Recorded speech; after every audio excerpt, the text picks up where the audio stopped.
회복하십니다 라고 인사합시다. 하나님은 회복하십니다. 한 번 더 인사할까요? 인생을 꽃피게 하실 것입니다 라고 인사하겠습니다. 인생을 꽃피게 하실 것입니다. 할렐루야, 아멘. 회복하실 하나님을 찬양합니다. 인생을 꽃피게 하실 성령님을 기대합니다.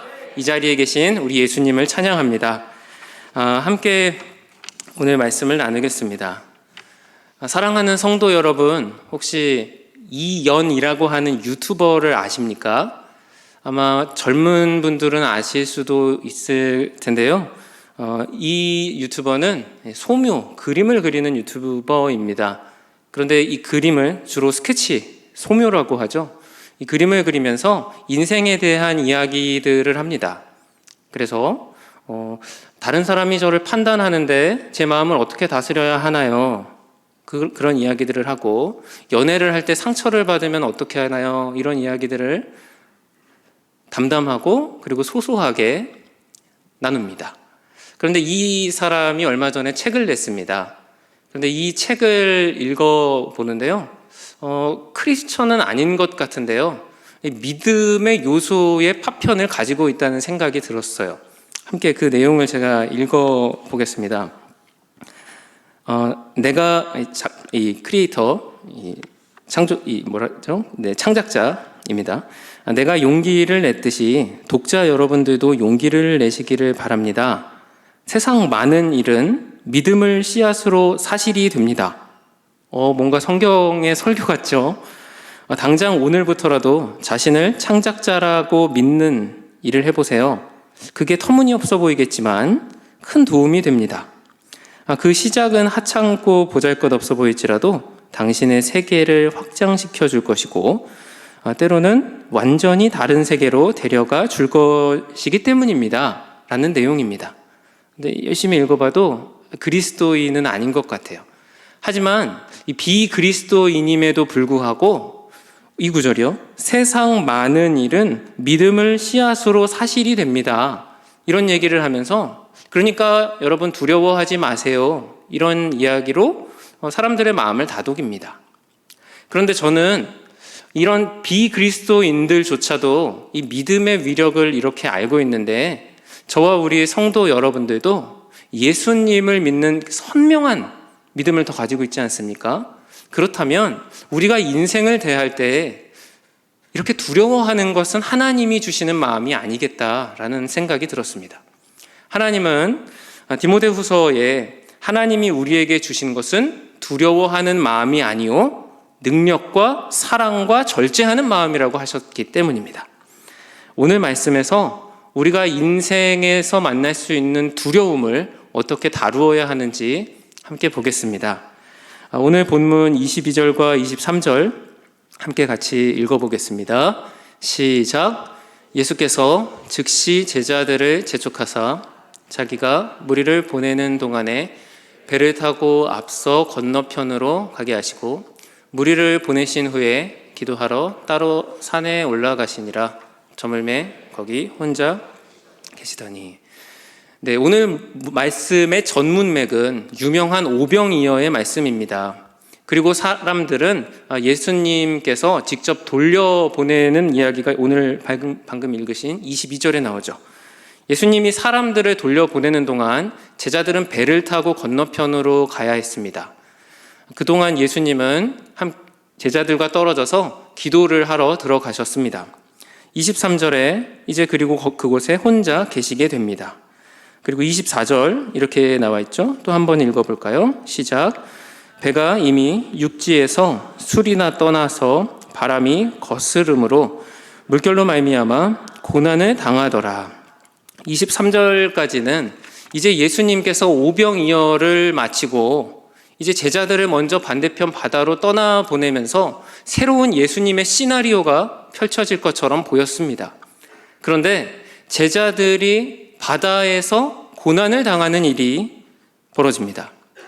바다는 갈릴리 바다이고요. 여러분들이 보실 때 바다에서 제자들은 이 누가복음에 따르면 벳세다에서 이 오병이어 사건이 있었던 것으로 보입니다. 벳세다에서부터 반대편에 있는 약 북쪽입니다.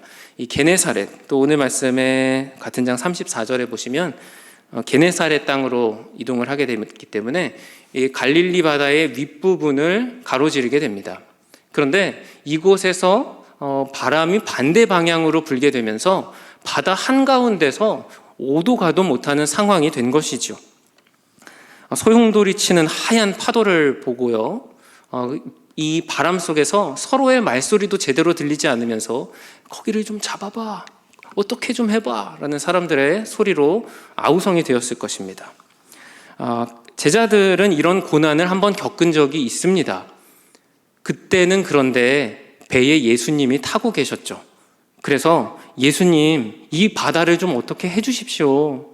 주무시지만 마시고요. 그때 예수님이 바다를 잠잠하게 하셨습니다. 그런데 이제는 그때는 연습 문제였다면 실전 문제죠. 과외 선생님이 옆에서 문제를 풀어보면서 이거 풀어봐 할 때랑 수능 시험장에 가서 혼자 그 문제를 만날 때는 완전히 다른 문제인 것이죠. 마치 조교가 있는 핸들을 잡고 있는 운전대는 낙원일 수 있지만 그 고속도로에서 혼자 운전을 할 때의 그런 느낌일 것 같습니다. 자, 그런데 오늘 말씀에서 함께 집중적으로 볼 부분은 제자들이 그럼 이런 고난을 겪는 이유가 무엇인가요? 제자들이 예수님의 말씀을 어겼나요?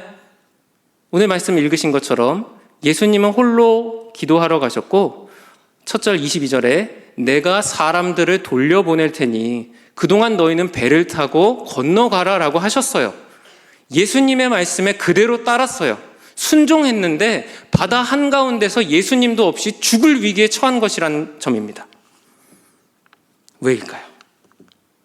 한번 따라해 보시겠습니까? 누구나 인생에 역풍을 만날 수 있다. 역풍을 만날 수 있다. 누구나 인생에 역풍을 만날 수 있습니다. 그런데 우리가 집중해야 될 부분은 그럼 왜 역풍을 만나게 되는가입니다. 크게 보면은 성경적으로 세 가지의 이유가 있습니다. 첫 번째 이유는 우리의 죄 때문에입니다. 죄는 얼마나 복수하는 그 성질을 가지고 있는지 모릅니다. 죄는 인간을, 그 저지른 인간을 추적하고 추격하고 따라갑니다. 그리고 청산되지 않는 죄는 끝까지 그 인간을 죽이려고 달려들 겁니다. 저는 이 점을 야곱의 인생에서 발견할 수 있었습니다. 야곱은 그 이름 그대로 사기꾼의 삶을 살았죠. 형의 축복을 가로채고 그리고 궁극적으로 형이 받을 축복을 자신이 받겠다고 엄마와 내통하여 염소 털을 몸에 붙이고 엄마가 해준 염소 고기를 가지고 가서 저에게 복을 주세요. 제가 형입니다. 그 복을 가로챘어요. 그런 사기꾼의 삶을 하나님 만나기 전에 계속 살죠. 그런데 이러한 야곱의 죄성이 시간이 흘러서 야곱에게 사랑스러운 아들이 태어납니다. 요셉입니다. 색동옷을 지어 입힐 만큼 사랑했어요. 그런데 형들이 시샘하여 요셉을 외국의 종으로 팔아버립니다. 그리고 나서 그 색동옷을 찢어서 짐승의 피를 바른 채 아버지에게 가져와서 짐승이 죽였습니다. 야곱이 그 옷을 받은 채 대성통곡을 하고 절규를 하죠. 그때 형들이 가져온 색동옷에 묻었던 짐승의 피가 어떤 피인지 아세요? 염소 피예요. 그래서 자신이 젊은 시절에 그 지었었던 그 죄, 그 염소로 형의 축복을 가로챈 그 죄가 자신이 사랑했었던 아들을 잃어버리는 그런 사건으로 똑같이 죄가 복수를 하는 겁니다. 말씀 한 구절 읽어볼까요? 야고보서 1장 15절입니다. 시작. 욕심이 잉태한 즉 죄를 낳고 죄가 장성한 즉 사망을 낳느니라. 우리도 그러합니다. 우리에게 있는 죄가 있을진데 그 죄를 예수 그리스도의 보혈로 청산하지 않으면 그 죄는 숲속에 숨어있는 표범처럼 우리를 언제든지 잡아 죽이려고 노려보고 있습니다.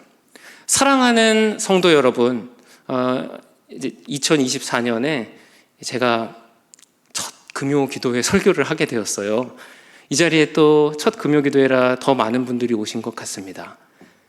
날마다 회개의 은혜를 누리시기를 바랍니다. 회개는 주일 예배 드리기 전에 목사님들이 콜링할 때만 하는 것이 아니고요, 날마다 하는 겁니다. 여러분들 다 세수하시잖아요. 매일매일. 매일 세수 안 하시는 분도 계세요? 그러시면은 조금 찔리셔야 돼요. 네, 위생을 위해 해주시고, 그것과 같이 우리도 예수 그리스도의 보혈의 수도꼭지로 날마다 씻어야 되는 겁니다. 자주 씻을수록 좋습니다. 그럴수록 죄의 역풍에서 벗어날 수 있는 줄 믿습니다. 두 번째입니다. 첫 번째가 죄의 역풍이라면 두 번째는 사탄의 역풍입니다. 사탄은 우리를 하나님에게서 끊어놓기 위해서 많은 역풍을 불어댑니다. 그래서 자주 이용하는 것이 우리의 욕망과 욕심이죠. 시험입니다. 부의 유혹, 권력의 유혹, 성적인 유혹, 의심과 불신, 말로 다른 사람에게 상처를 주고 혹은 상처를 입으며, 그리고 궁극적으로 하나님이 네 인생 돌보지 않는 거 아니냐고, 그러한 질문으로 우리 인생에 역풍을 붑니다. 하지만 이것 또한 분별하실 수 있으시면 좋겠습니다. 사탄 마귀가 우리를 하나님에게서 떼어놓으려고 할 때 그것이 사탄의 생각인 것을 분별하셔야만 합니다. 세 번째는 하나님께서 연단하실 때입니다. 하나님은 우리가 수능을 보고 마치 몇 등급을 맞아야 어느 대학을 갈 수 있다고 끊는 그런 것으로 우리를 연단하시는 것이 아니며, 이 시험을 너가 겪으며 더욱 하나님께 완전한 하나님의 백성으로 나아갈 수 있도록 하나님이 도우시려는 하나님의 계기입니다. 그래서 우리는 인생을 바라볼 때 역풍에 대해서 우리가 선별할 필요가 있습니다. 다 내 잘못이지, 내 인생은 그래 다 내 죄지 라고 전부 내 죄로 치부하고 우울하셔도 안 되고, 이건 다 사탄 탓이야 라고 해서 회개나 하나님의 이 연단인 것을 알아차리지 못하시고 마귀 탓만 하셔도 안 되며, 하나님의 연단이라고 다 방치하셔도 안 되는 것이죠. 사랑하는 성도 여러분, 2024년에 이러한 영적인 해안이 있기를 축복합니다.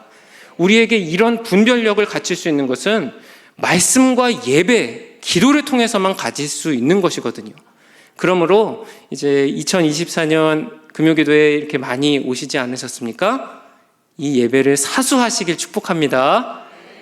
네, 다음 말씀 조금 더 깊숙이 들어가 보겠습니다. 25절에서 27절을 읽어보겠습니다. 시작. 밤사경에 예수께서 바다 위로 걸어서 제자들에게 오시니 제자들이 그가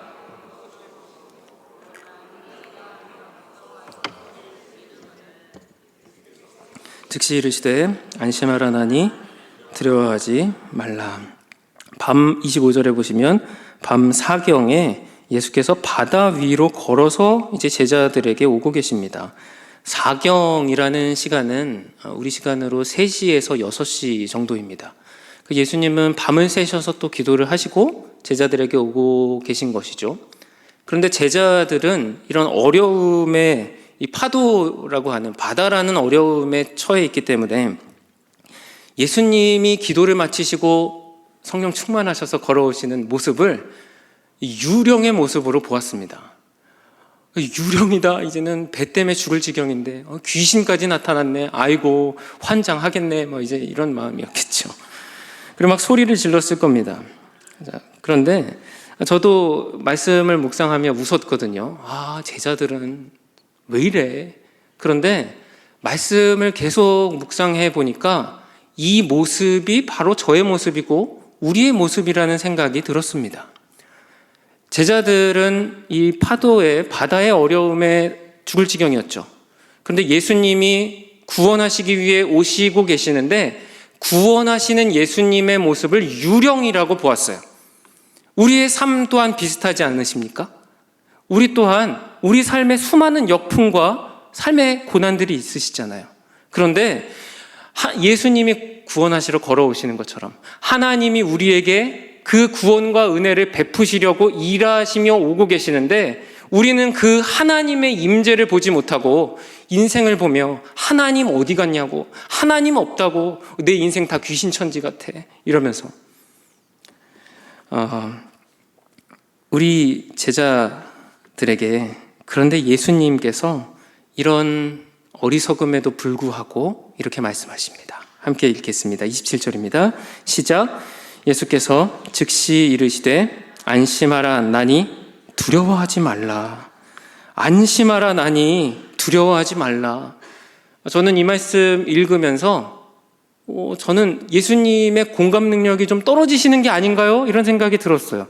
제자들이 지금 파도 때문에 죽을 맛이고 또 귀신으로 보고 있는데 다급하게 좀 더 말씀을 하셔야 될 것 같은데 안심하라. 나니 두려워하지 말라. 예수님 MBTI가 T이신가요? 뭐 공감을 잘 못하시는, 그런데 그게 아니셨어요. 뒷부분에 나니 두려워하지 말라라는 말씀에는 하나님의 그 예수 그리스도의 신성과 인성이 들어있는 위로의 말씀입니다. 안심하라 나니. 이 나니라고 하는 말은 요한복음에서 말하는 이 헬라어로 에고 에이미, 영어로는 I am I, 나, 한국말로 나 곧 나, 하나님의 신성을 드러내실 때 쓰셨던 문법이에요. 출애굽기에서 모세가 떨기나무에 섰을 때 내가 여호와 하나님이다라고 할 때 그 하나님을 가리킬 때 썼던 문법, 요한복음에서 예수님이 7번이나 자신을 가리키며 말씀하셨던 것, 내가 생명의 떡이다, 내가 세상의 빛이다, 내가 양의 문이다, 내가 참 목자다, 내가 부활이요 생명이다, 내가 길이요 진리요 생명이고 내가 참 포도나무다 라고 할 때의 그 에고 에이미, 그것입니다. 그래서 예수님의 신성을 담아 하신 짧은 표현이고요, 뒷부분에는 두려워하지 말라. 저는 이 말씀이 너무너무 좋습니다. 여러분, 두려워하지 말라라는 말씀이 성경에 우리가 성경에서 예수 그리스도, 우리 기독교는 사랑의 진리의 종교가 아니라 진리인데 이렇게 표현하지 않습니까? 사랑하라, 서로 사랑하라 보다 두려워하지 말라가 훨씬 더 많이 나왔다는 거 알고 계십니까? 조지 뮬러 목사님은 두려워하지 말라라는 말씀이 366번, 그래서 우리가 두려움을 겪을 때 날마다 한 번씩 묵상하고도 한 번을 서비스로 더 주실 만큼 우리에게 하나님이 하시는 말씀이라고 했습니다. 그래서 저도 제가 강도사 시절에 이제 조금 시간이 있어서 이거 진짜인지 제가 휴가 때 세봤어요. 하나하나 다 세봤는데 제가 신 거는 366번이 넘어요. 왜냐하면 두려워하지 말라, 하나님이 우리에게 두려워하지 않을 수 있도록 말씀을 두려워하지 마라, 겁내지 마라, 놀라지 마라, 이런 말씀들을 다 하시면은 대략 한 500번 가까이 됩니다. 그래서 제가 막 여러 가지 조합을 해봤는데 조지 뮬러 목사님의 카운트를 하지 못했어요. 그래서 천국 가면 여쭤봐야 돼요. 어떻게 세셨죠? 네. 단어를 뭘로 검색을 하셨죠? 이렇게 여쭤봐야 됩니다. 하나님의 마음은 이 안심하라 나니 두려워하지 말라, 이 구절에 예수님의 신성과 인성을 담은 위로로 우리에게 전해주고 계십니다. 하나님은 인간이, 우리가 인생을 살 때 역풍이 불어올 때 너무나 많이 두려워할 걸 잘 알고 계셨어요. 그래서 계속 모든 사람들에게 말씀해 주셨습니다. 아브라함아 두려워하지 마라, 나는 너의 큰 방패다. 모세야 두려워하지 마라, 여호수아야 강하고 담대할지어다. 에스겔아 두려워하지 마라, 예레미야야 두려워하지 마라. 셀 수 없이 모든 사람들에게 두려워하지 말라는 말씀을 하지 않은 사람을 찾는 게 더 빠를 정도입니다. 그런데 우리는 왜 대체 이 많은 인생 속에서 두려워하며 인생을 속으며 살아가고 있는 것일까요? 그것은 우리가 어디에 서 있는지를 잘 모르기 때문입니다. 두려움에는 두 가지 종류가 있습니다. 하나는 두려워해야 하는 두려움이 있고요, 두 번째는 두려워할 필요가 없는 두려움이 있습니다. 장 목사님, 두려움이 두려움이지 뭐 그런 게 있습니까? 들어보시겠습니까? 우리가 하나님의 바운더리, 하나님의 울타리 그 안에 있으면은요 두려워하지 않아도 됩니다. 그런데 그 바운더리에서 벗어날 경우에는 우리가 두려워해야 합니다. 성경에서도 그러했습니다. 모세가요 산에서 하나님의 말씀 돌판받으며 내려올 때 백성들이 우상 파티가 벌어졌어요. 뿐만 아니라 이 미디안 종족들에게 이 백성들이 마음이 뺏겨서 우상 숭배하며 할 때 그때 모세가 하는 말, 두려워하여 이르되 너희가 어찌하여 이렇게 하였느냐. 지금 모세가 두려워할 상황이 맞나요, 아닌가요? 맞죠?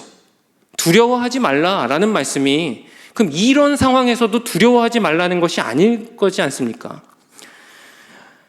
하나님의 영역 바깥에 내가 있다. 앞서 우리가 나눈 것처럼 그것이 나의 죄가 됐든 사탄의 유혹이나 시험이 되었든 내가 하나님의 울타리 밖에 있다. 두려워하셔야 돼요. 그리고 신속히 기도하시고 돌아오셔야만 합니다. 누구나 있어야 할 자리가 있는 것이죠. 설교하는 자리는 이 자리입니다. 그런데 제가 이 단을 냅두고 바로 이 옆에서 서서 계속 설교를 하시면 얼마나 불안하시겠어요. 그리고 저 또한 두려워해야 되지 않겠습니까? 장 목사 왜 거기서 설교했나? 라는 담임 목사님과 원로 목사님의 이야기가 있을 것이니까 두려워해야죠. 내 자리가 아닌 그 자리에 있을 때, 하나님의 자리에서 벗어났을 때 두려워하셔야만 합니다. 그런데 그것이 아니라 내가 하나님께 정말로 저의 믿음을 드립니다. 하나님 예배하니 저의 인생을 받아주시고 제 인생 사용하시고 하나님 임재해 주시옵소서. 하나님께 그렇게 기도하며 예배하고 인생을 드렸다고 우리가 믿을 것인데 그런데 왜 이렇게 두려워하시냐는 말입니다. 이것이야말로 사탄의 시험인 것이죠. 사랑하는 온 세계의 성도 여러분, 하나님의 말씀의 안에 있는지 날마다 검토하십시오. 아침에 일어나시면 기도하십시오. 하루에 시시때때로 말씀을 하실 수 있다면 한 절이라도 묵상하십시오. 하루를 돌아보시며 회개하십시오. 하나님께 고백해야 할 죄가 있다면 미루지 마십시오. 그러나 이렇게 하나님께 붙들려 있는데도 학업이, 인생이, 직업이, 가정이, 나의 인생이, 나의 성격이 나를 계속 두렵게 한다면 그것은 사단 마귀가 주는 마음일 수 있다는 것입니다. 사랑하는 성도 여러분, 하나님의 말씀 안에서 담대하시길 축복합니다. 하나님의 말씀 안에서 용감하시길 축복합니다. 말씀 안에 있다면 그러해야 하는 것이죠. 우리 다음 구절 30절입니다. 함께 또 읽어보시죠. 시작. 바람을 보고 무서워 빠져가는지라 주여 나를 구원하소서 하니. 이제 예수님께 베드로가 바람을 보고 무서워하며 주님 구원해 주시옵소서라고 합니다. 이제 그 전에 이제 예수님인 것을 제자들이 알게 되었습니다. 그래서 베드로가 또 천방지축처럼 예수님이 물 위를 걸으시는 것이 확인되니까 자신도 물 위를 걷도록 저를 오라 해 주십시오라고 하죠. 오라. 예수님의 그 요청에 걸어갑니다. 베드로도 실제로 물 위를 걸었어요. 몇 걸음이었을지만요. 그런데 30절에 바람을 보고 무서워 빠져가기 시작합니다. 베드로가 예수님을 주목하고 걸을 때는 베드로는 물 위를 걷는 최초의 인간이 되었어요. 그런데 예수님께의 그 시선이 바람에, 자신의 옆을 지나가는 그 바람을 보게 되니까 바로 물속을 빠져들게 되었습니다. 그때 31절에 우리 말씀을 한 번 더 읽어보겠습니다. 30절에서 32절이고요. 세 절의 말씀 읽겠습니다. 시작. 바람을 보고 무서워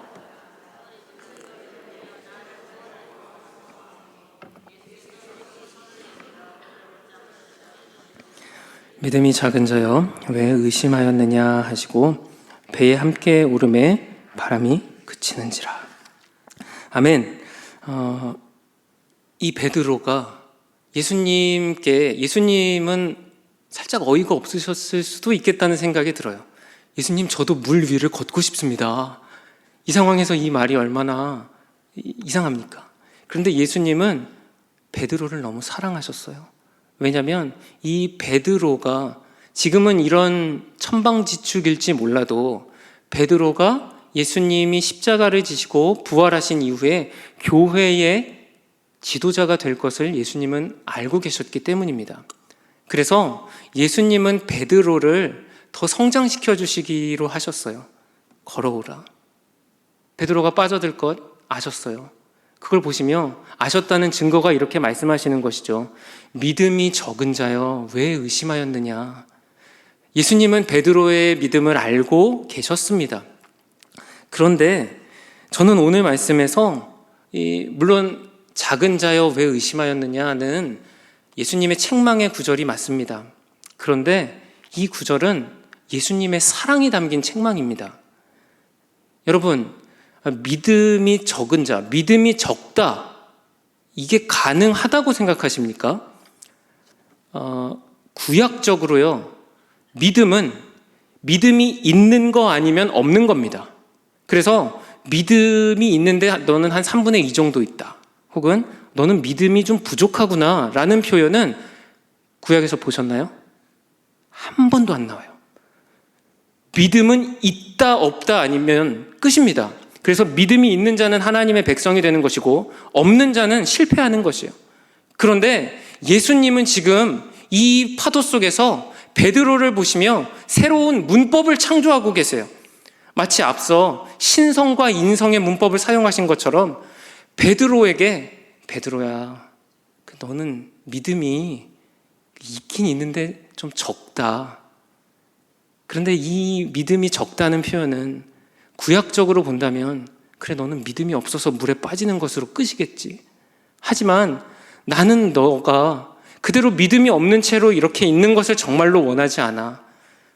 너의 지금의 믿음, 나를 이렇게 따라 나서고 있지만 닭이 울 때 너 나를 모른다고 하겠지. 그리고 나를 부인하고 나를 욕하고 돌아설 거야. 그런데 나는 안다. 너의 안에 있는 그 작은 믿음이 네가 다시 십자가와 그 부활을 목격하고 너의 삶을 돌이킬 때에는 많은 사람들을 돌아오게 하는 인생이 될 것이란 걸. 율법적으로 너는 믿음이 없는 자로 인생이 끝나겠지. 하지만 나는 너를 그렇게 방치하지 않을 것이야. 나는 너의 하나님이다. 나는 너를 십자가에서 너를 새롭게 할 것이고 부활함으로 그것을 목격시키고 너를 더욱 믿음으로 강하게 할 것이다. 나는 너의 하나님 예수 그리스도이니라 라는 마음으로 믿음이 적은 자여 왜 의심하였느냐라고 하시는 것입니다. 저는 오늘 말씀을 묵상하면서 예수님이 우리를 보시는 그 마음이, 두려워하지 말라라고 하는 그 마음이 얼마나 사랑에 기초한 것인지를 알게 됩니다. 사랑하는 성도 여러분, 신앙이란 부족한 우리를 있는 그대로 하나님께 내어드리는 것입니다. 믿음이 적은 베드로, 예수님은 그것을 너무나 잘 알고 계셨어요. 그리고 예수님은 그 믿음을 더욱더 완전하게 하시고 그렇게 하실 수 있으셨죠. 하지만 우리는 우리의 인생이 하나님께 우리의 부족한 믿음을 최선을 다해 그럼에도 하나님 믿음을 더 채워주세요. 그리고 그 믿음을 드리기보다는 우리의 부족한 인생들에 더욱더 완전함을 추구하며 살았던 것은 아닌지요. 내 인생을 보며 다른 사람이 가진 것들을 가지지 못해서 불안하고, 다른 사람의 학력, 다른 사람의 성적을 보며 불안해하고, 그래서 우리는 더 완성된 우리의 인생의 어떠함을 추구하면서 살았던 것은 아닌지 생각합니다. 그런데 이것은 모든 인간이 그럴 수밖에 없습니다. 왜냐하면 사람이라고 하는 존재는 하나님의 형상을 닮아서 창조됐기 때문이에요. 하나님의 형상을 모든 인간이 다 담지하고 있는데 하나님은 어떤 분이시죠? 완전한 분이세요. 하나님은 완벽한 분이세요. 그런데 그 완전에서 인간은 하나님의 형상은 담지하고 있되 죄 때문에 그 완전을 가질 수가 없는 격리된 존재가 된 것이에요. 나도 완전하여지고 싶은데, 더 뭔가 채워지고 싶은데, 그래야 될 것 같은데, 그런데 그럴 수는 없는 것이죠. 그래서 우리는 셀 수 없이 두려워합니다. 내 채워지지 않는 인생의 어떤 조각을 보며 불안해하고, 있었다가 없어지는 것 같은 내 인생의 파편을 보며 좌절하고 초조해하는 것이죠. 하지만 하나님은 우리에게 이렇게 말씀하십니다. 최고가 되는 것, 완전해지는 것, 완벽해지는 것이 아닌 최선은 부족할지라도 하나님이 아세요. 그 부족한 것을 하나님께 있는 그대로 내어드릴 때 하나님께서 그것을 받으시며 일하실 수 있다는 것입니다. 그래서 우리는 완전을 추구하는 것이 아닙니다. 그리스도인들은 최선을 추구하는 인생인 줄 믿습니다. 목사님, 최선을 추구한다 그래도 부족한 부분들이 너무나 많은데요? 맞습니다. 그 부분은 하나님의 은혜로 채워지는 것입니다. 그래서 우리는 우리의 부족한 믿음일지라도 하나님, 저의 믿음을 더욱 강하게 해주세요. 하나님께 이 믿음을 드립니다. 제 가정에 많은 빈자리가 있어요. 저의 노력으로는 되지 않는 부분이 많아요. 하나님, 그 빈자리에는 하나님의 은혜로 채워 주시옵소서 라고 기도하는 것이고요. 하나님, 저의 사업이 너무나 불안합니다. 지금 가지고 있는 이 우발 채무들, 제가 감당할 수 없는 이자 비용들, 이런 것들 때문에 너무나 많이 어렵습니다. 그럼에도 우리는 최선을 하나님께 믿음으로 드리는 것이고, 불안할지라도 아니요, 그 부분을 하나님께서 일하시도록 내어드리는 것입니다. 이 자리에 있는 청년들과 청소년들을 위해서도 축복합니다. 불완전해 보이는 나의 실력, 나의 성적을 묵상하는 것이 아닙니다. 최선을 다해 공부하십시오. 그러나 그 빈자리의 여백은 하나님의 은혜로 채워지길 기도하고 바라는 것입니다. 그럴 때에 하나님의 일하심을 볼 줄로 믿습니다. 하나님은 우리에게 그저 믿음 없는 존재라는 이분법적인 율법으로 죽을 수밖에 없는 우리를 하나님의 사랑으로 믿음이 적은 자야 의심하지 말아라, 안심하라 나니 두려워하지 말라 라는 말씀으로 위로해 주시고 도전해 주십니다. 그러므로 사랑하는 성도 여러분, 두려워하지 마시기 바랍니다. 저 또한 이 자리에 있는 저도 사실은 두려움에 있어서는 빠지지 않는 사람이었습니다. 이 자리에서 설교하는 저를 어떻게 보실지 모르지만 저는 앞자리에 서는 것이 너무 기질적으로 싫은 사람입니다. 그래서 설교를 할 때마다 너무 많이 긴장되고요. 그래서 또 말을 절고, 그럼 말을 절으면 계속 꼬이고, 그렇게 보이시나요? 네. 감사합니다. 그런데, 이제 반주를 해주시겠어요? 그런데 저의 이 두려움에 관한 고백을 하나 하고자 합니다. 저는 제가 이런 두려움에 대해서 이렇게 선포할 수 있는 것은 저의 젊은 시절에 마귀에게 속아서 두려움으로 인생을 산 것이 너무 억울하기 때문입니다. 저는 전도사인 시절 신학교에 들어갔을 때 저의 사례비와 저의 장학금이요, 그때 당시에 학생들이 반에 55명의 전도사님이 계셨는데 저보다 사례비가 적은 분이 한 명밖에 없었어요. 근데 그분은 무보수로 사역하시는 분이셨어요. 그러니까 제가 제일 그랬던 거죠. 근데 얼마인지 물어보지 마세요. 안 가르쳐 드릴 거니까요. 그런데 저는 이런 부분에 있어서 꼭 성적 장학금 받아야 되겠다, 이 마음에 두려움으로 1학년 때 공부를 했었습니다. 그런데 또 실력이 없으니까요. 그래서 더 많은 것들을 열심히 했어요. 신대원에서 동아리도 4개나 했습니다. 제자훈련 동아리, 히브리어 연구 동아리, 아나톨레라는 말씀 연구 동아리, 여기서 리더도 했고요. 또 북한 선교 동아리도 했어요. 또 그럼에도 허리도 안 좋아가지고요, 날마다 1시간씩 운동 빠짐없이 했고요. 중요한 사역도 놓치지 않으려고 날마다 밤을 새가면서 설교를 만들고 또 만들고 사역을 열심히 했어요.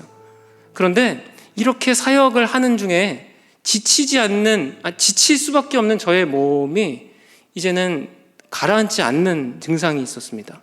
그래서 이 모든 것들을 해내야만 한다는 마음에 수면제를 먹으면서 이런 사역들을 했어요. 아이러니하죠? 그런데 저의 이런 수면제를 먹는 것들이 대학생부터 되게 오래됐었거든요. 그런데 이런 불안함들이 지금은 먹지 않거든요. 어떻게 이 마음들이, 두려워하는 마음들이, 더 잘해야 해, 나는 부족한 게 너무 많아, 이것들 이렇게 하지 않으면 채워지지가 않을 거야 라는 마음들을 내려놓을 수 있게 됐냐면요, 완벽함이 아니라 최선을 하나님께 드리는 것을 하나님이 더 기뻐하신다는 것을 알면서부터였습니다. 사탄 마귀는 우리가 완전해질 수 없음에도 불구하고 이 땅을 사는 동안은요, 그럼에도 셀 수 없이 우리의 인생이 완전해지도록 물질이 됐든 그것이 쾌락이 됐든 혹은 어떤 요소가 됐든 끊임없이 우리에게 그것을 채우라고 마음을 요동합니다. 그리고 그것이 갖추어지지 않으면, 내가 생각하는 내 인생의 청사진이 조금이라도 틀어지면 불안하기 시작한 것이에요. 하지만 오늘 말씀을 보십시오. 믿음이 적은 자여, 의심하지 말았으면 좋겠다. 안심하라 나니, 두려워하지 말라. 안심하라 진선아, 두려워하지 마라. 너의 시간은 24시간이겠지만, 그리고 너의 능력엔 그런 한계가 있겠지만, 너의 최선을 다한 설교가 있어서, 그래서 네가 말을 절더라도 혹은 네가 실수를 하더라도 네가 하나님께 나에게 정말로 최선을 드린다면 그것을 내가 알고 사랑한단다 라는 마음이 확인되니까요, 수면제 생각도 안 났어요. 이 자리에 두려움으로 밤마다 잠 못 드시는 분이 계십니까? 하나님은 당신의 완전함이 아니라 최선을 더 기뻐하신다는 것을 아시길 바랍니다. 그리고 우리가 하나님께 나아갈 때에 우리의 이러한 부족함에도 불구하고 두려워하지 마라. 두려워하는 것을 너무나 잘 아세요. 우리의 오른팔을 붙드시는 하나님은 한 번도 우리를 떠난 적이 없으시며 떠나지 않을 것이며, 그것은 예수님 다시 오시는 그날까지 영원할 것을 주님의 이름으로 믿으며 나아가시길 축복합니다.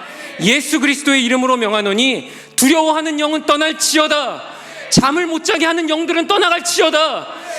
의심하며 인생을 하나님께 멀어지게 하는 거짓들은 그리스도의 보혈로 떠나갈지어다. 이 밤에 선포하시며 담대함을 얻는 그런 새해가 되기를 주님의 이름으로 축복합니다. 우리 찬양하며